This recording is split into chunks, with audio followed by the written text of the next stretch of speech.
Sa couleur, cette peinture est verte, écologique en tout cas, recyclable et recyclée.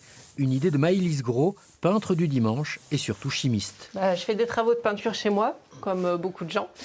Et à la fin, il m'est resté un petit peu de peinture au fond du pot, comme ça arrive tout le temps.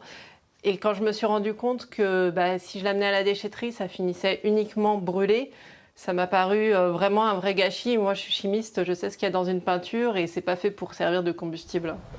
Le projet a mûri quelques mois, soutenu notamment par les déchetteries du Libournais et du Nord-Gironde, des pôles de recyclage, soucieux de valoriser les restes de peinture à l'eau. Parmi l'ensemble des déchets dangereux que l'on reçoit sur nos 12 pôles recyclage au SMICVAL, il y a environ 20 tonnes de peinture acrylique qui peut être destinée effectivement à du recyclage matière. Une partie des pots collectés dans les déchetteries se retrouve sur ce site girondin. Plus de 200 tonnes de peinture y sont traitées chaque année. C'est ici que Maëlys Gros puise sa matière première. L'un de ses salariés trie les pots et les classe par couleur. Tu me passes les échantillons pour le labo, s'il te plaît?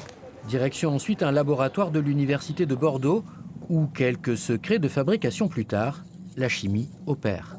On va être toujours en train de réajuster, de changer la formulation de la peinture pour être exactement à la même consistance d'un lot de production à l'autre. On s'autorise jusqu'à 30% de matières premières neuves. Souvent, en fait, on a besoin d'en mettre moins que ça, qui nous permettent d'être sur quelque chose qui est toujours identique. Maëlys s'est inspiré du modèle québécois où tous les déchets de peinture acrylique sont recyclés. La France en est encore loin. 35 millions de tonnes sont jetées chaque année.